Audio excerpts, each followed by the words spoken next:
So welcome everyone. I am so glad that you could join us today.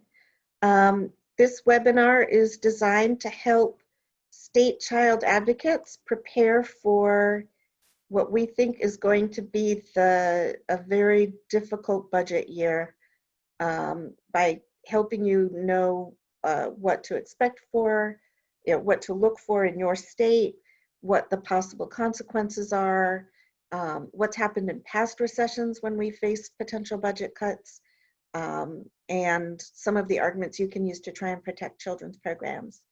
We're very lucky to have with us today Wesley Tharp and Courtney Sanders, both from the Center on Budget. Wesley spent, I believe it was 7 years at the Fiscal Analysis organization in Georgia, which I think is the Georgia Budget Project, but I won't swear to that. And now he's been at the Center on Budget for a couple of years.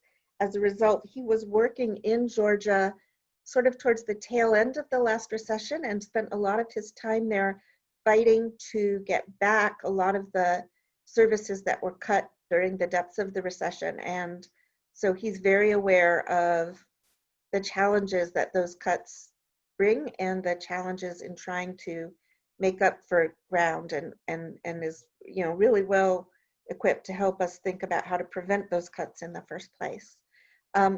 Courtney is also a staffer at the Center on Budget with a big focus on equity. And we all know, I think, that this pandemic and the recession are hitting people of color much, much worse than white people.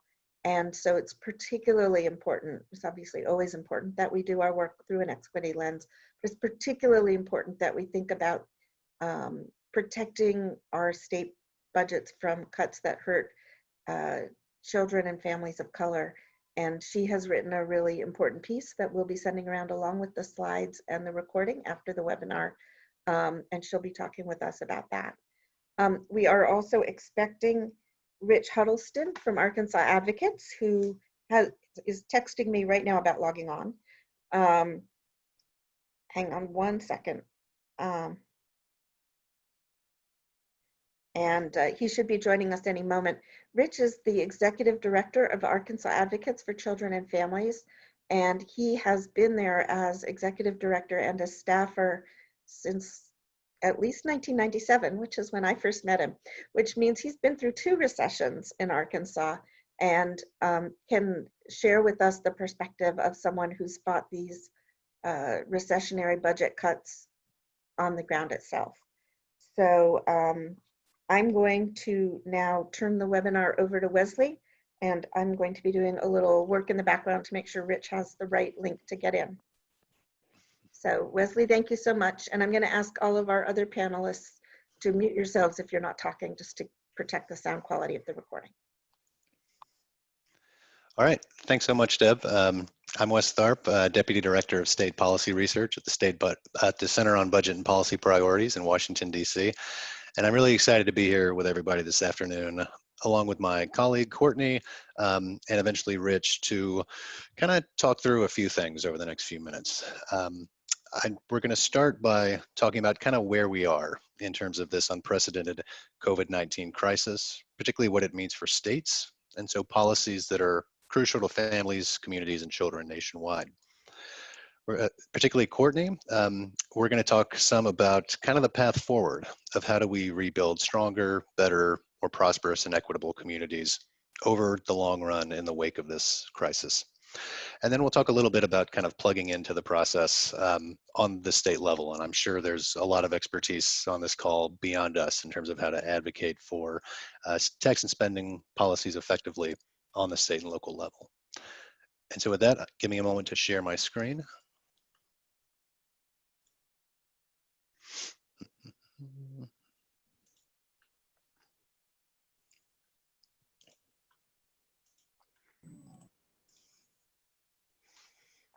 All right.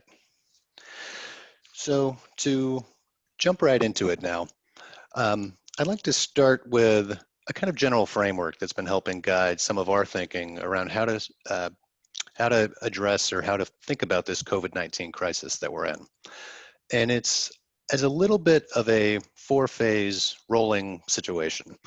Starting, of course, with a very harmful public health emergency, as we all know, with the onset of the novel coronavirus, which then triggered a deep economic recession that's going to be, by many measures, potentially worse than the Great Recession of a decade ago. And then third, kind of triggering this unprecedented state and local fiscal crisis, where we're seeing revenues crash on the state and local level nationwide, and enormous pressure facing state and local lawmakers, policymakers to enact cuts. And then there's kind of a fourth phase that I like to think about coming after that, which we're going to revisit in a little bit. So I won't belabor that first phase because we're all aware of the grim statistics. Beginning in March through now, more than 6 million Americans who have gotten sick from COVID-19, and increasingly getting close to nearly 200,000 Americans who will have unfortunately passed away from this pandemic.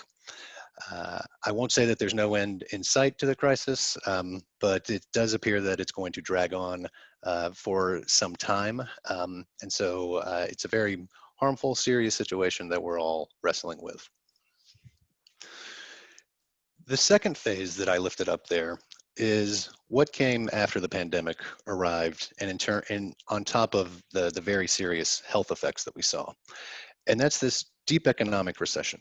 As states and localities very rightly enacted lockdowns and other policies to encourage things like social distancing and help fight the spread of the virus, this led to lots of businesses shuttering, hopefully most of them temporarily, people being furloughed, laid off, losing income in other ways, and all causing serious economic harm over the course of recent prior months.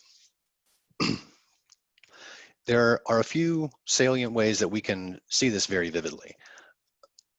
One is that after the pandemic arrived in March, there was frankly a very breathtaking spike in unemployment insurance claims for particularly a couple of weeks, where late March, early April, claims went from maybe 20, 30,000 nationwide in a normal week to more than 6 million per week for 2 weeks straight, which was something simply not seen before, at least not in any sort of modern time. There were then more than 20 straight weeks of at least 1 million UI claims, and until just a few weeks ago where it dipped slightly below that. Another way of thinking about the severity of this is just the aggregate total of how many jobs we've lost, which is really, truly huge.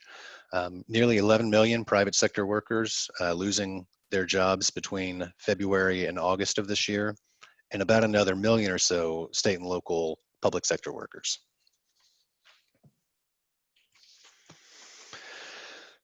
And thinking about the impact of those losses on families and communities, it's important to note that the job losses have been sharpest in lower wage and to a lesser extent medium wage industries. And so you essentially have a lot of working families, many of them with children who were already, if not living on the edge, then, working paycheck to paycheck trying to get by, who have seen disproportionate harm from this economic crisis. Also important, really crucial, is that the pandemic has also both exposed and arguably worsened racial and ethnic disparities that we see in the labor market. These are disparities that are, of course, longstanding and due to significant structural racism in our society, as well as lingering discrimination in the labor market itself.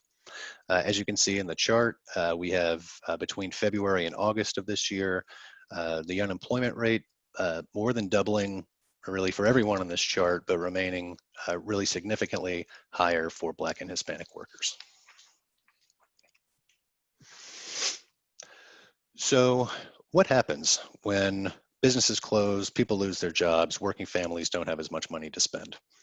Tax collections fall, as they do in all recessions. You can particularly see this in the gray shaded areas here, especially in the Great Recession, with those tax collections on the state level dropping alongside the economic drop in activity. So thinking back to those phases, that brings us to what I pointed to as kind of phase 3, which is this sharp fiscal crisis, vanishing revenues that we're seeing on the state and local level. And honestly, this word unprecedented is perhaps getting almost a little played in this day and age, a little overused, but it is really, quite true about looking at these state budget shortfalls we're seeing. As you can see, particularly on the right side of this chart, is we're currently projecting about $555 billion in state shortfalls through 2022. That's fiscal year 2022, with some of those single year drops being larger than even what we saw during the Great Recession. I should quickly note that those numbers don't include local shortfalls, which could also total in the hundreds of billions of dollars, and also don't include increased cost from fighting the virus, so things like increased hospital capacity or testing. And what happens when revenues crash?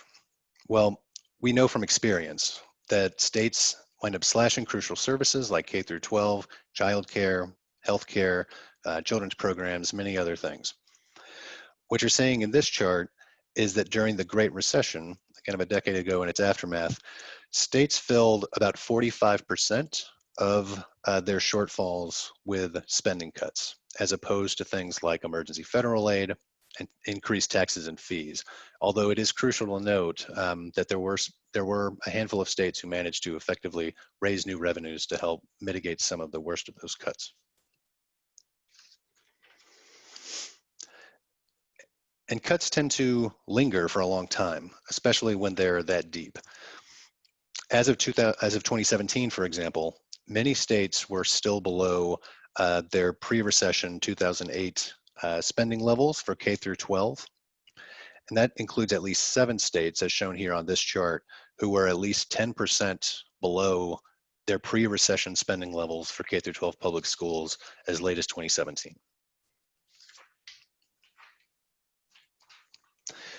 So this recession may still be somewhat developing and playing out along with the fiscal crisis, but we're already seeing significant harm to budgets nationwide. This chart just lifts up a few in places as diverse as Georgia, New York, Colorado, Ohio, to lots of vital services, but this list of states just goes on and on. And importantly, what we've seen thus far really is just the beginning. This is something that's very important to understand. As described on this slide, most states actually haven't adopted budgets that fully account for the pandemic yet from these crashing revenues that we're seeing state to state. Some are operating on 2-year budgets, others have maybe delayed their budgets or enacted stopgap measures. And so states are generally speaking operating under unrealistic spending plans that will have to be revisited in some fashion. Many of them when the legislative season starts in 2021, possibly in a few cases in state legislative special sessions in the coming months. So in some cases, states so far have managed to sort of shield some of their most crucial services, things like K through 12 or children's programs, from this initial wave of cuts. But what's important to understand is that that kind of strategy really is unsustainable, simply because of the makeup of state budgets nationwide. The fact that more than half of state tax revenues go to either education or healthcare in particular.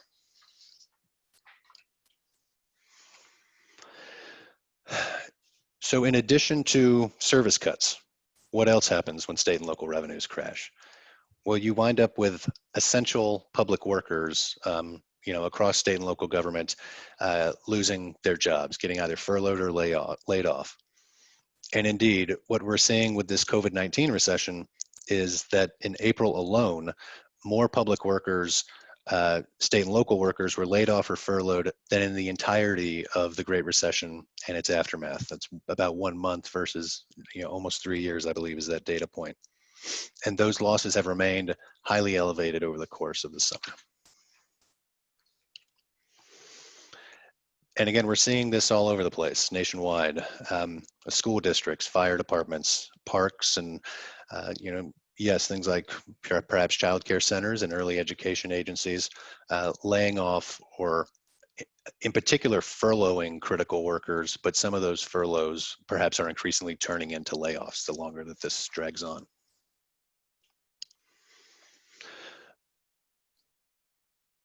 As of August, to put a fine point on education, according to data we just got about a week ago Friday, there are now 700,000 fewer people employed in state and local education jobs nationwide than there were in this same month of August last year. If you look to the far right end of this chart, seeing that drastically lower employment level for state and local education jobs in 2020 as opposed to 2019. So that brings me to that sort of potential phase 4 that I pointed to earlier and said we would revisit. And it's that after the health, economic, and fiscal crises that we all know about, getting to what I like to think about, of like so many things in life, is something kind of like this, is roughly, how's it going to end? And there's so many so many answers to that question, which are far outside of my realm of expertise, whether it's vaccines or perhaps an election outcome or fate or any number of things. But as a professional policy wonk, I really firmly believe that part of the answer to this question is kind of bold, smart policy solutions on both the federal and state levels. And so to kind of quickly give an update of where we are on the federal aspect of that point, is that there has, over the course of the pandemic, been a sizable amount of federal aid coming down to state and local governments, but it is also highly inadequate to the scope of the crisis, which I'll get to just in a sec. Specifically, there's been $150 billion in state and local grants through the CARES Act, something many folks are probably aware of, called the Coronavirus Relief Fund. Importantly, these can mostly only be used for direct virus response cost, as opposed to filling those big revenue shortfalls, those state and local shortfalls that I was talking about. Also, most of that money has simply already been spent, contrary to some claims that states have a lot of extra money like just laying around. The National Governors Association did a recent survey that about 75% of those funds have been allocated by states and localities. There's also been some money aid come down so far for increased federal share of Medicaid, some education dollars, as well as smaller pots of money for things like transit and childcare and a couple of other things. But really crucially here is that because of a variety of sort of federal guidelines and rules around how those dollars can be spent, only about $100 billion of that money is flexible enough to be used to offset those tax shortfalls on the state and local level, as opposed to sort of doing things like covering additional cost from fighting the virus. So if you were to take that flexible aid, combine it with all of the savings that states have in their rainy day funds, you'd still have nearly $400 billion in shortfalls on the horizon for states in the next couple of years that are going to have to be filled by some combination of federal aid, revenues, or potentially harmful budget cuts. And before I hand things off to my colleague Courtney, something quickly I would want to lift up for folks is just the fate of more federal aid at this point really is highly uncertain, and increasingly in the last week or two is looking somewhat pessimistic or dire even. The way things played out is there was the House passed HEROES Act, I think way back in March, that included nearly $1 trillion in additional aid for states and localities and would have largely offset the need for budget cuts in the coming spending plans for states. That eventually turned into kind of a stalemate over the summer with the Senate. That then led into some executive actions from President Trump that folks may remember from last month that addressed a few things, but importantly included no additional state and local fiscal aid.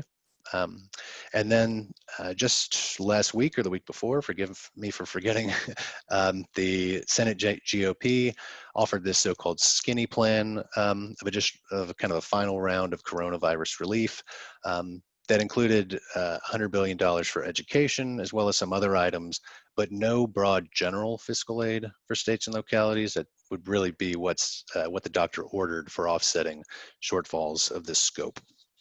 And so there is, for people who are engaged on this issue in terms of lifting up for federal lawmakers the importance of additional aid, there's probably about a week or two at most of a really crunch time window for people making those asks. But after that, we're really going to turn to states taking center stage on not just, or importantly, how to continue mitigating harm from this crisis in terms of the health and economic fallout, but also thinking about what comes next, of how to be proactive and rebuilding over time in a way that is stronger, more prosperous, more equitable.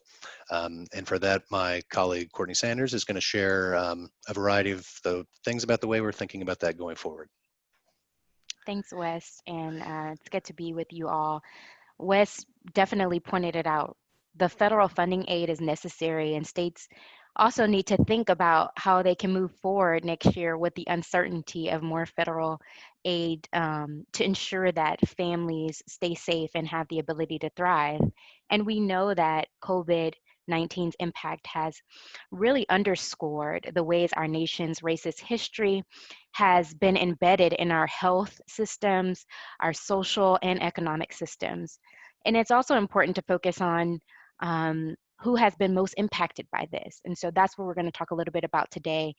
And Wes already alluded to that earlier on in the presentation. And it's important to think about the state context because states have critical policy choices to make at every turn. They can repeat and exacerbate these inequities, which also will damage the economy, or I hope they set another course, chart a course towards anti-racist, equitable, and inclusive policy so that we can have an economic recovery that extends to all people. And this is important because we can't go back to normal, right? Normal doesn't work for Black and Brown communities, nor immigrants and Indigenous people, or people stuck in low-wage work, and people who are kept from seeing our kids and our families and our communities thrive. Normal actually doesn't work for the economy writ large.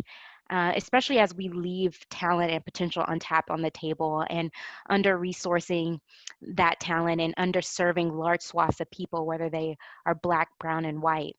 And so my colleague and I, Erica Williams, we wrote this paper called 3 Principles for an Anti-Racist Equitable State Response to COVID-19 and a Stronger Recovery. And you'll see the 3 principles on the slide. The first is to target aid to those most in need right now, to advance anti-racist equitable policies, and then to protect the state finances, to preserve the foundations for economic recovery and growth. Today, I'm going to talk about the second two, right? I'm going to talk a little bit about the policies that we can target and use now, and hopefully in 2021, the legislature can adopt these policies to make sure that we're moving in the right direction, and then some ways in which we can raise revenue to support that work and to support those policies. Because as a policy matter, we know that white supremacy and structural racism created and perpetuate disparities in power and in resources and opportunities in ways that systemically disadvantages communities of color and preserve the privilege of an elite, largely white class. And this history, next slide, is part of the reason why white households in this country own about 87% of all wealth, and the top 10% of white households own about 2/3 of all wealth. And it's no surprise then that Black and Latinx people are more likely to earn poverty wages, and women, especially, and certain Black and Latinx women are in representation of low wage work. And all these disparities do is bring harm to many Black and brown people and limit their ability to provide for their families and see their communities thrive. And they also undermine our collective well-being. So as we respond to this moment, right, we should be driving towards policies that dismantle these long-lasting inequities and set us up for a really stronger future and a stronger tomorrow, somewhat unrecognizable, if you will. And so the first few policies that I think that we lift up in the paper that relates to your work is advocates and lawmakers and policy people who care about family and children's should center the conversation around investing in high poverty school districts. Next slide.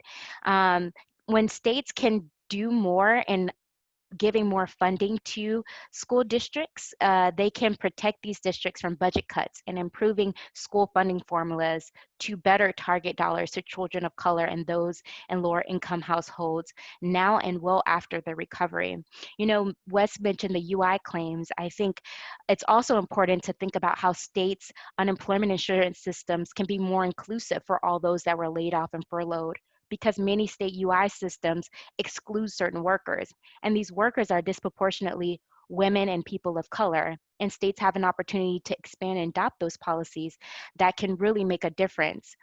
The next slide, please.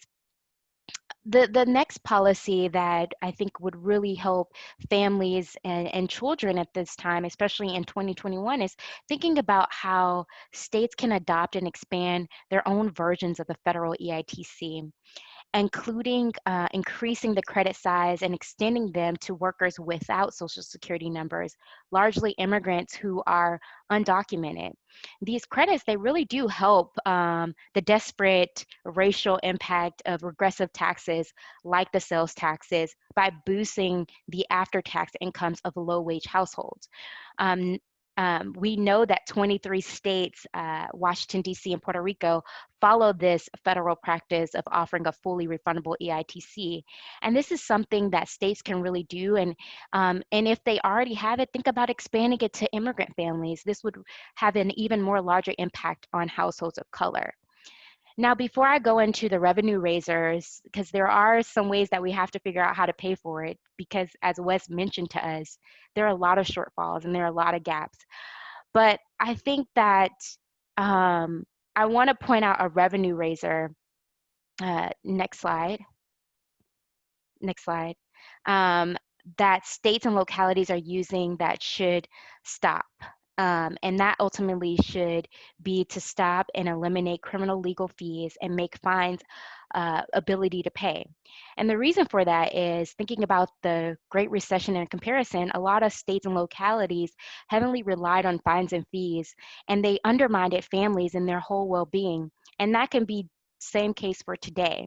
And in the midst of the pandemic, states and localities should really discharge all outstanding fines and fees and court debt, or at least stop the penalizing and jailing of individuals for unpaid fines and fees, for we know who it really hurts when it comes to the criminal justice system.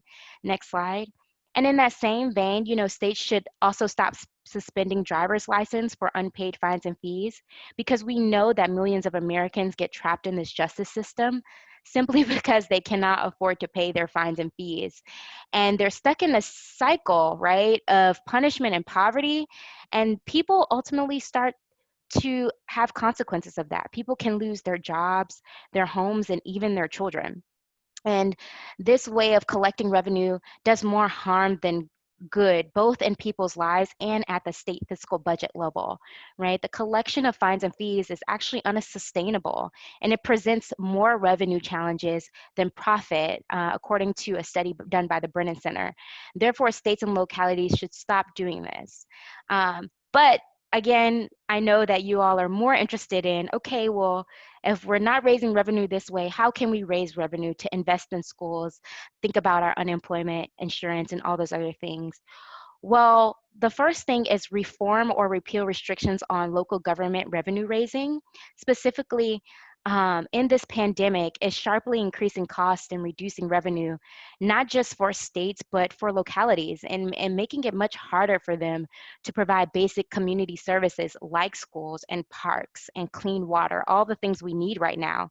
So states can remove unnecessarily strict barriers to raising revenue at the local level, such as property tax limitations that expand the racial income gaps by providing disproportionately savings to the white homeowners versus communities of color or homeowners of color.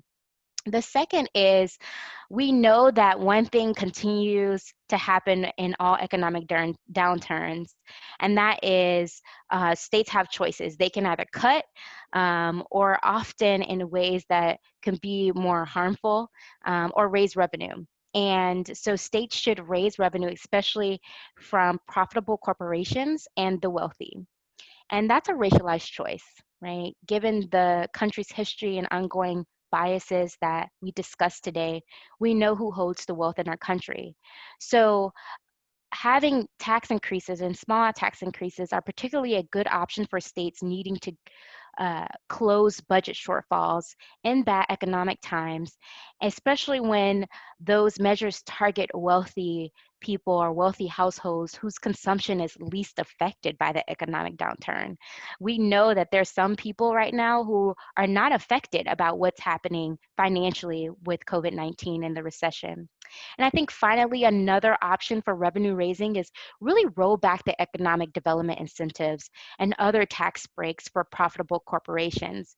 These economic development incentives cost states about $45 billion per year and in aggregate. And despite evidence that they are largely just ineffective, like they don't really give us the bang for our buck.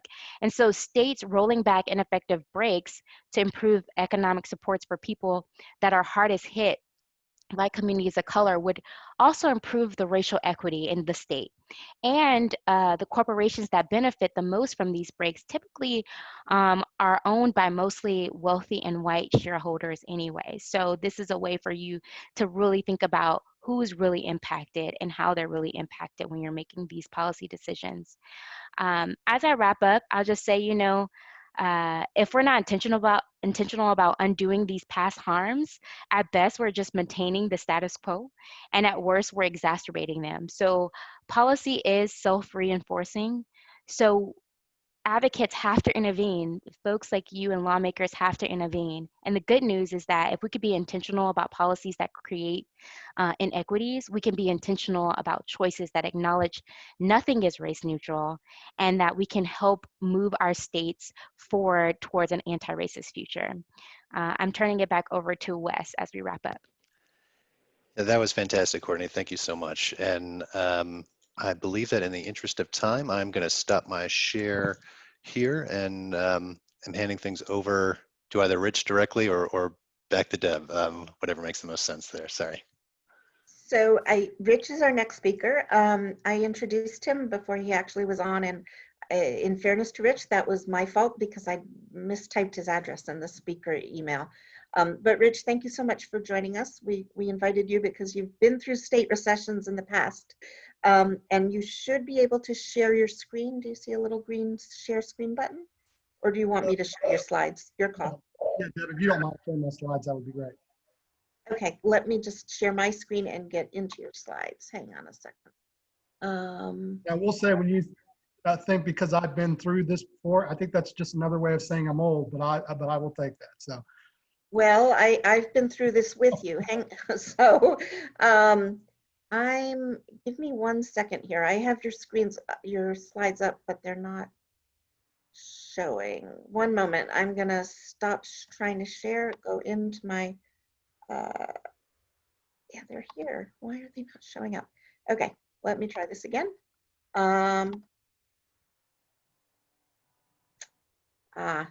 Let's try this. I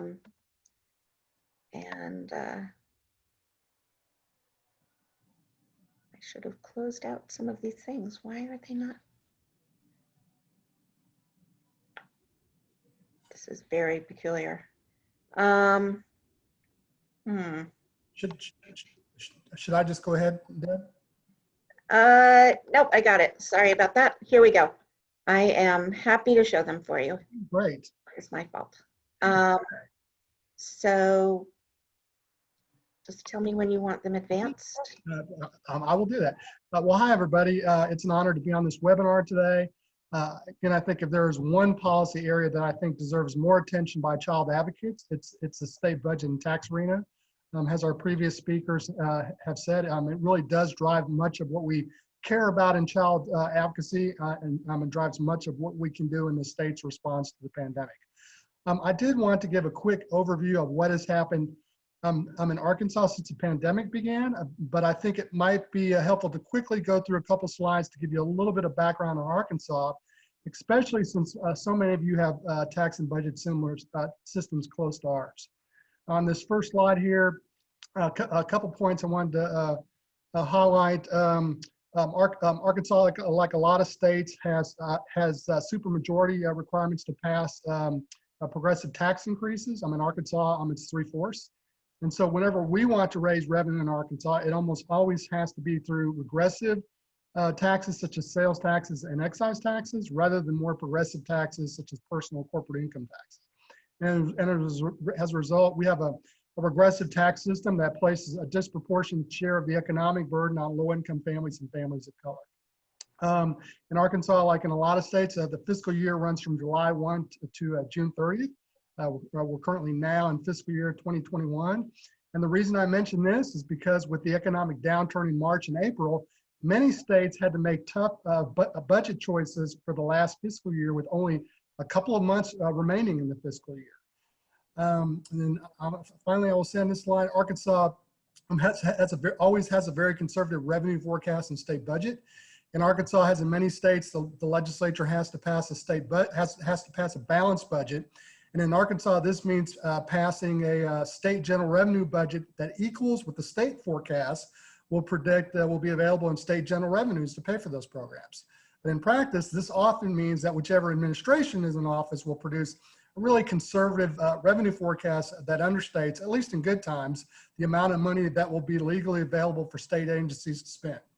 And what this means is that it's often used as an excuse not to adequately fund programs for children and families, especially our most vulnerable populations, which often includes disproportionately people of color. Now in Arkansas, we also have what is known as general revenue stabilization, which I know is a big long term, but basically what that means is that whenever revenues decline or come in at a lower level than what was originally forecast, it necessitates that a new revenue forecast be developed for the state budget. And if the revenues in that forecast are below what state agencies were told that they could spend for the year, then budgets have to be cut. That's especially problematic in years like this year when you have to do budget cuts with only a couple of months remaining in the fiscal year. I'm probably, like Deb said, probably one of the few advocates on this call today that was doing state tax and budget work back during the 2008 recession. But I do think it's helpful to take a quick look back at 2008 to see how Arkansas responded in comparison to this time around. So slide 2. We generally met our revenue shortfalls through the following actions. One was in 2009, the state legislature passed a major increase in excise tax on tobacco and cigarettes to help fund healthcare priorities. This, of course, disproportionately impacted low-income families and families of color. There was a small cut in the state grocery tax to help offset that tax increase, but it nowhere near made up for that bigger tax increase.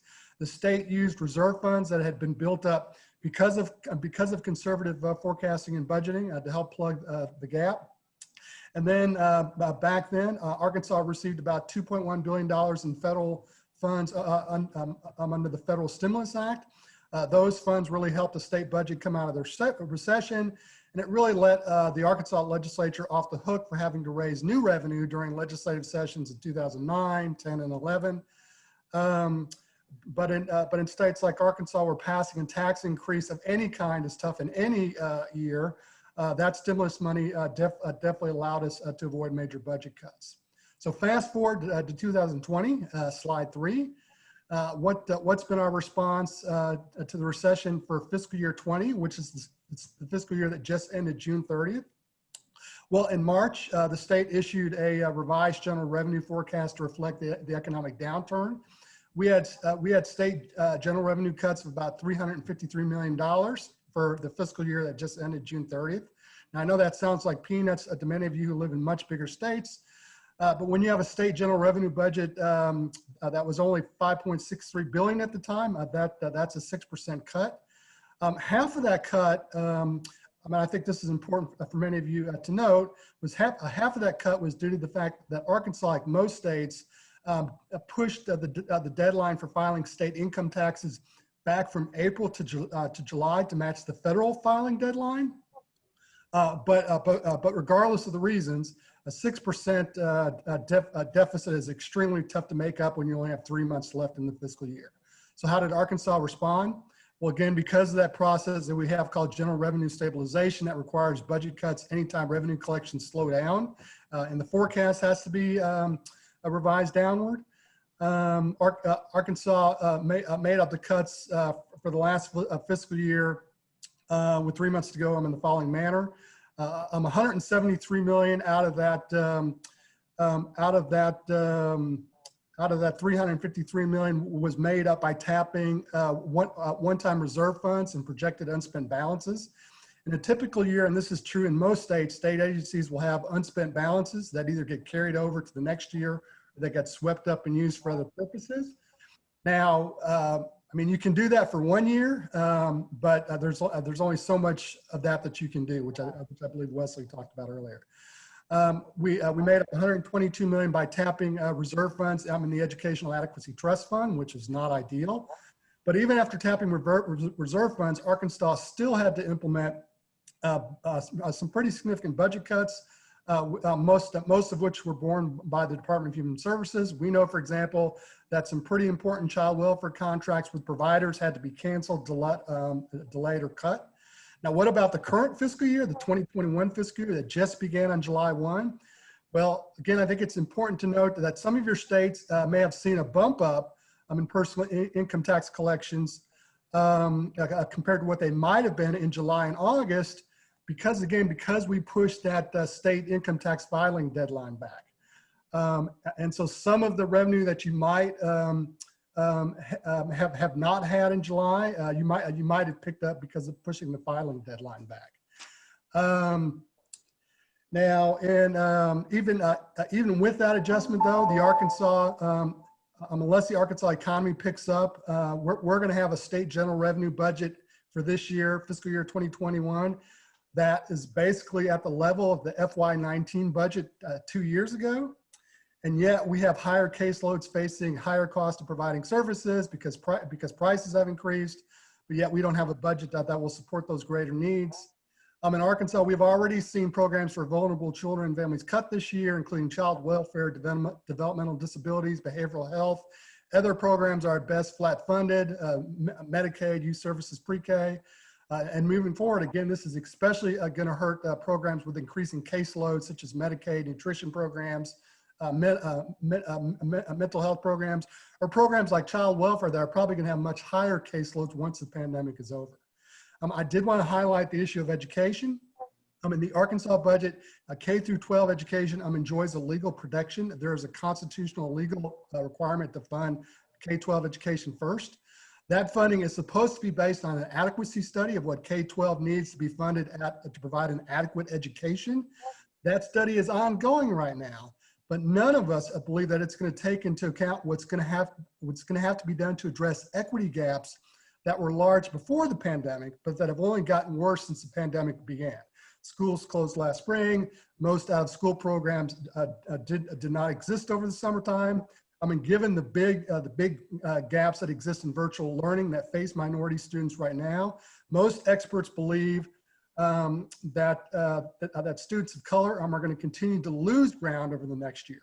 So even if K-12, if you're lucky, doesn't take a big budget cut this year, which I know is going to be the case in most states, there are major equity implications for students of color, students with disability or special education needs, and English language learners.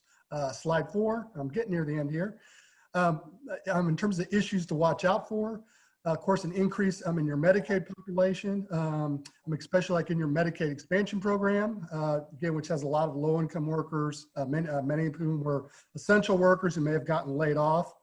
Of course, that could have a major budget impact for the state, because states have to pay 10% of the cost for that expansion, and the caseload really starts to increase like it has here. That could have a major impact moving forward. Of course, we know that mental health needs are going to be rising significantly. All the experts tell us that. Most of the experts tell us that coming out of the pandemic, we're going to have major issues in child welfare. And I would say that a lot of states, including Arkansas, enacted tax cuts last year, and some of those tax cuts are not going to take effect until January 1 of next year. So we're going to have to deal with, can we get those tax cuts delayed? Can we get them repealed? But I will say on the positive side that I think this current pandemic could create new opportunities to promote economic equity for workers and families who have struggled during the pandemic. On the economic front in Arkansas, we have some legislators who previously opposed the creation of a state EITC who are now saying that they might be open to it in January. We're also likely going to revisit the issue of TANF spending priorities for low-income families. And I think the recent protests against police violence, the overwhelming evidence about how the health and economic security of families of color have been disproportionately impacted during the pandemic creates new opportunities for us in terms of policies that might improve health equity, juvenile justice, school discipline policies, especially in terms of the unique opportunities that we might have for messaging this time around. I'll just give you one example. In Arkansas, we're looking at legislation in January to address the issue of fees and fines that families have to pay in the juvenile court system, which, as we all know, fall disproportionately on families of color. And in childcare, given that the childcare sector has shrunk by anywhere from 25 to 50%, in most states, we're looking, in Arkansas, we're looking at opportunities for reimagining the childcare and early care system in Arkansas, including making infants and toddlers a much higher priority, and including looking at the quality of the early childhood education workforce, which is at a crisis point in Arkansas, but has been for a few years before the pandemic. Again, we've talked about K-12. So with that, Deb, I will stop there and turn it over to the next speaker. Well, I think we're done. Actually, let me get out of here. Hang on.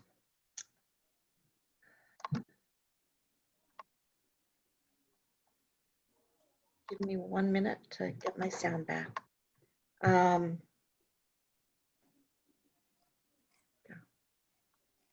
There we go. So thank you guys so much. I want to start by asking Wes to answer the question in the Q&A, and then I do want to raise a couple of points that any of you can talk about. But the question that was in the Q&A, I think it looks like somebody answered it in writing, but I thought Wesley might want to talk about it on air, which is do you have a sense for how many state leaders have successfully tapped into rainy day funds? Sure. I'd just note what I was describing there in that answer as well is that I don't believe that we have a firm sense yet from our tracking of how many states have tapped their rainy day funds this time around. But we have been suggesting very strongly that that is the right course for states to take, that everyone loves having a savings account, but the reason that rainy day funds exist is for a moment like this, which is to really limit as much as possible those harmful cuts to children and families and other important groups and communities. And one note I made in that answer is that we know from the Great Recession that a lot of states sort of took that advice, if you will, took a similar path. I believe it was 40 states tapped their rainy day funds during the Great Recession and its aftermath. So there is a strong track record there. Great. I did want to, I think Courtney touched on this a little bit, but I did want to ask you guys to talk a little bit about process. And what I mean by that, and this is open to any of you, is that if you're going to be fighting for these programs, you need to know when revenue estimates are coming in, what your state requirements are for dealing with estimates of dropping revenues, and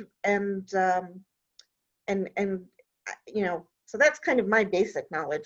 What do you want to add to that they should be watching over the course not only of this year before the state legislative sessions start again, but into next year? Because I do think it's fair to say that this is a reiterative process, right? That you're not one and done after the legislative session happens in January, that if revenues keep dropping or expenses keep growing, you've got to be on top of this. So I don't know if you guys want to comment on that at all. I know Wes had prepared a little something, so I'll let him go, and then follow up if there's anything to say. But I also think Rich hit on a few things too that are challenges that states are going to be looking forward to in 2020 as well. Sure, thanks for that, Courtney. The couple things I was thinking about lifting up is, from my experience having worked for kind of the fiscal policy shop, the Georgia Budget and Policy Institute in Atlanta, kind of on the state level where I cut my teeth for 7 years. We worked with a lot of great advocates over that years, including the children's advocates who may or may not be on this call, but advocates in other areas, health, housing, et cetera. And the thing that I sort of took away a bit from that experience is that it is really useful and crucial for the advocate community to know the basics, and then if possible, when there's one in your state, to connect with the kind of the deeper expert, if you will, which is the state priorities partnership group. I like to think about this concept as sort of not needing to know the whole Bible, but maybe knowing a few verses is really helpful. And so, for advocates to know those inflection points when it comes to tax and budget processes. So that's, just, how does the revenue estimate get developed? When does it come out? How does the budget move back and forth between the different committees, in the House and Senate? How do conference committees work, et cetera?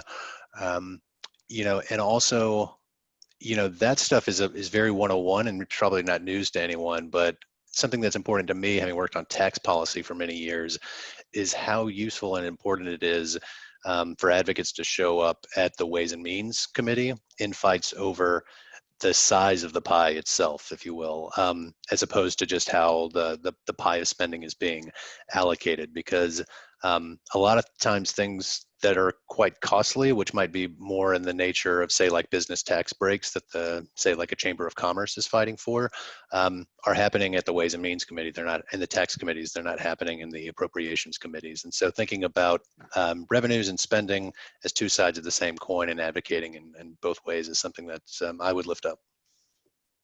Yeah, and before Rich go, I think one thing I just add to that is Rich mentioned how Arkansas has supermajority laws and all these different things. It's also important for advocates to understand many of the options that we're giving, like having earned income tax credit. That might be a constitutional fight, right? Or that might be a fight that takes a little bit longer. And so to your point of longevity of the movement and how you address the immediate and long-term needs, they're going to look different. And so to Wes's point, I definitely think to add on is advocates to also think about who are their champions, who are the lawmakers who are willing to do the long-term fights and the immediate term fights, and how they're bringing coalition around it.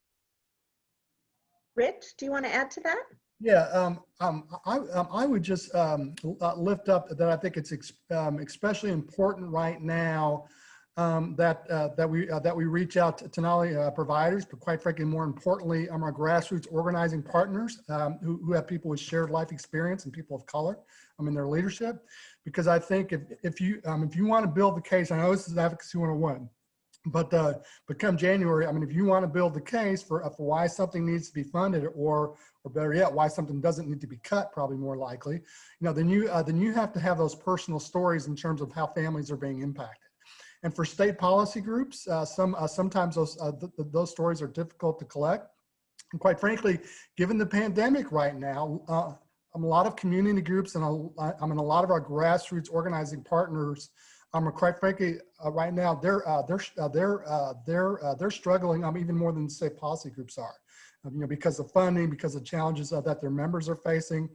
And so it's important to, as we collect those stories, to make sure that we start that process early and not wait until November, December to try and collect those stories, because again, many of those groups are really struggling during the pandemic right now.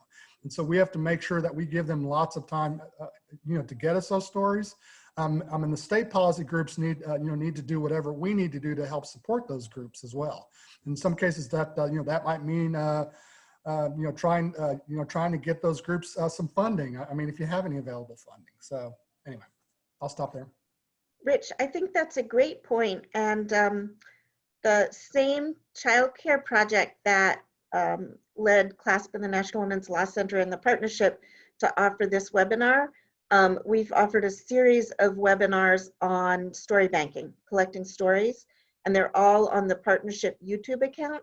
And I would encourage people to go back and look at those. And, there's some really, really good advice in those webinars on how to collect stories. I am going to ask all of you, but probably starting with Wesley, based on the last recession, is there evidence that cutting some programs versus others ultimately costs more in the long term? And maybe while you talk about that, you could also talk about federal match as, growing the total pie. Sure. I'm sorry, I'm getting a little echo there. But in terms of cutting some programs over others potentially being more harmful, I wouldn't say I have sort of a top of mind piece of evidence or sort of a turnkey answer to that. I tend to think about the importance, though, of leaning into the argument that budget cuts in general really can be penny wise, pound foolish, and that when families and communities sort of are losing access to key services that they need, both to get by, but then also to be doing things like gaining skills and getting access to better jobs and more opportunities, so on and so forth, that may save you $1 in the short term and lose you a lot more than that over time. Whether it's K-12 or access to basic health services or food or any number of things. And so it's really pushing back on that sort of scarcity mindset, for lack of a better word, that cuts are not harmful in the long term. And on the federal match question, Rich may have some good ideas to share on that as well, but it does speak to the importance of strategically looking at sort of different pots of money that are coming down from the federal government on things like Medicaid, but also other things like health provider fees come to mind. But there are other pots of money that can be sort of leveraged with more additional state dollars to draw down those federal dollars. And specifically, of course, child care funding, some of it does require a state match. And if you're putting up state child care money, then as your match, then you're pulling down federal dollars. If you cut those state dollars, you're going to lose more in federal dollars. So that particularly applies for childcare, of course, but it does also apply for things like Medicaid and some other programs. So it's really important before you start fighting to prevent these cuts, that you take a look at what that means for the federal funding. And that's where your state fiscal group can be supportive. That's where we can help on the child care front. So I did want to flag that. We do have a question from Kimberly Early about how, do we have ideas about how early learning advocates might balance their priorities for early learning and promoting equity in policy? And are there similar messages you can easily connect? So I'm going to start that one with Courtney, but then open it up to the others.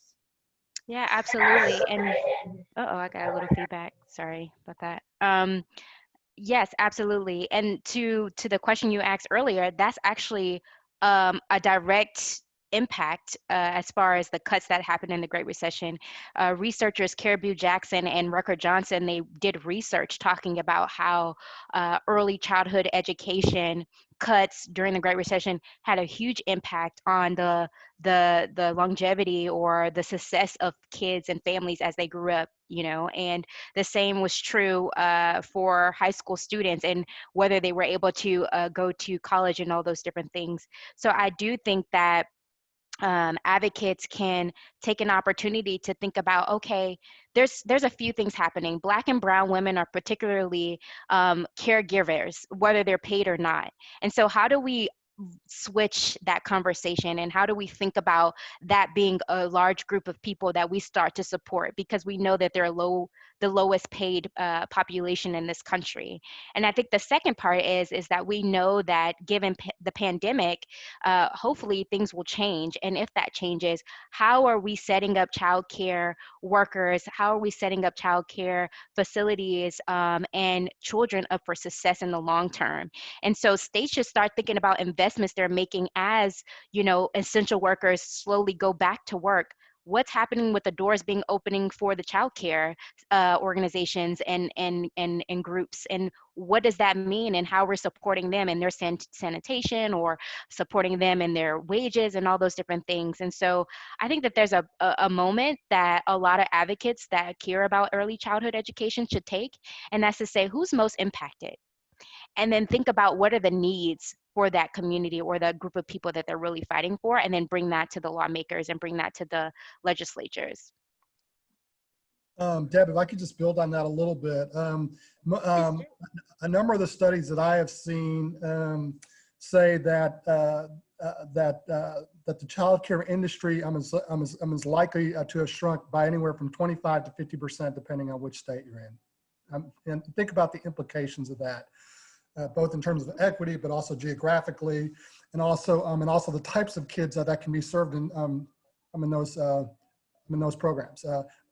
I think you will see, for example, a need for more family-based child care as opposed to center-based care, especially in kind of rural areas, especially if you're trying to serve infants and toddlers. Yes, I think Courtney's right on. I think especially in child care, and especially if we're talking about supporting, single parents, essential workers, child care is going to be critical. But I think the other issue that I would lift up would be, based on everything I'm reading every day, is mental health. And I think you're even starting, to hear from your, middle income families, just the challenges, that they're going through, and that's middle income families. You can imagine what low income families who have much greater economic struggles are going through. And I think you're likely to see long lasting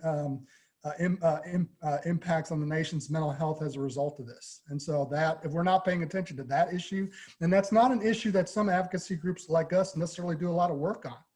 But it's going to be a critical issue moving forward. And right now in Arkansas, we had some cuts recently in mental health. So,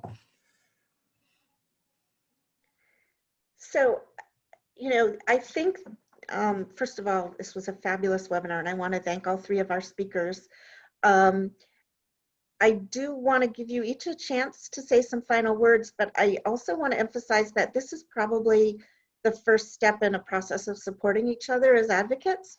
I think Rich and I in particular, because we've watched several state recessions go through, know that this is an ongoing process that will probably continue now for a year or more. There'll be a period where you're fighting cuts, and then a period as revenues start to come back where you're trying very desperately to get cuts that did happen reinstated.